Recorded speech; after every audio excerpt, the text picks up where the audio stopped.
Good evening, everyone. Welcome to night number 12 of my 31 Nights of Horror series. Tonight, I'm going to be going over my number 20 favorite horror movie.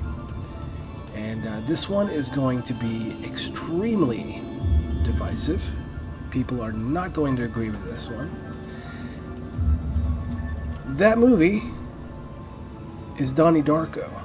So Donnie Darko is a 2001 movie directed by Richard Kelly, who really hasn't done much since then. I think he directed Southland Tales, which I saw it back in the day and it's not that great. The movie follows main character Donnie Darko, who has these crazy doomsday, sort of end-of-the-world apocalypse visions brought to him by his imaginary friend Frank the Bunny, who is a very crazy, scary-looking character. It's really well designed, actually, that character, and freaked me the hell out the first time I saw it, which is probably why I'm including this in my horror list. But all in all, the movie itself is more of a sort of sci-fi coming-of-age type cult movie, I guess. It's very hard to classify this in just one box. So yeah, the movie follows Donnie, and he's sort of a rebellious teenager, but he is having these weird visions, and you don't know if Frank is a ghost or what exactly he is throughout the movie. And he's actually sort of directing Donnie to do certain things and to rebel in certain ways. And so you think he's just going nuts. But there's a lot of other things going on in this movie that you're probably not going to get the first time you watch it. It takes multiple viewings. The first time I watched this and I got to the ending, it did not make sense to me at all. I still enjoyed the movie, but I had no clue what the heck was going on. The reason why it's on my list, and it's actually one of my favorite movies overall of all time, is because it was one of the first movies that I watched, and it made me curious. And I went online, and there were forums and people talking about it, interpreting it, picking it apart, and everyone had their own theories of what the movie meant.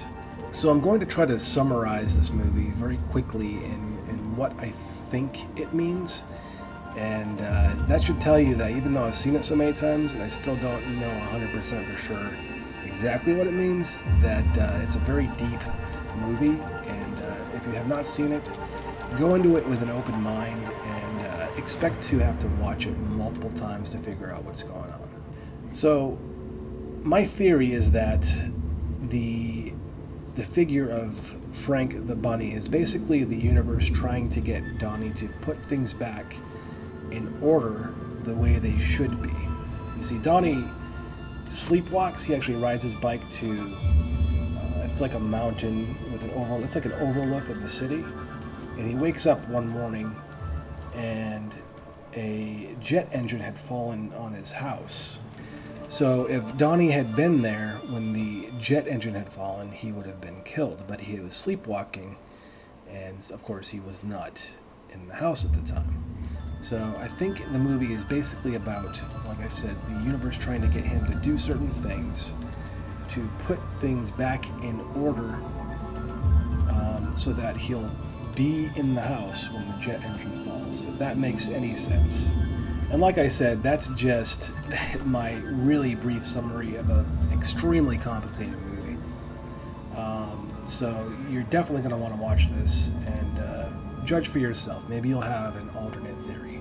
There's some really, really, really good actors in this movie. There's Patrick Swayze is probably my favorite sort of side character. He's really good. He's like a motivational speaker and very corny. And I think Donnie refers to him as the Antichrist in one scene. There's a lot of other good characters. There's Jake and Maggie Gyllenhaal played Donnie and his sister. Drew Barrymore is in this. Seth Rogen has scenes in this. I think he's like one of Donnie's friends. It might be one of his earliest movies, if not the earliest. I'm not 100% on that, but a very early film for Seth Rogen. And the music, the soundtrack is phenomenal. This movie takes place in 1988, so there's a lot of 80s music, new wave type 80s music, and that I had never, even though I grew up in the 80s, I had never really listened to before. And it got me into bands like Tears for Fears and Joy Division as well. I'm actually a big Joy Division fan now because of this movie. So definitely go into this not expecting a horror movie, because it is and isn't. There are some very creepy scenes with Frank, and there's some weird sort of phantom ghost sort of blobs leading people along on their journey through life. It's a very strange movie, and like I said before, you may not get it the first time you watch it, but it's something that you should probably experience at least once in your life, and I bet you if you did, you probably want to watch it more. And that's about it, everyone.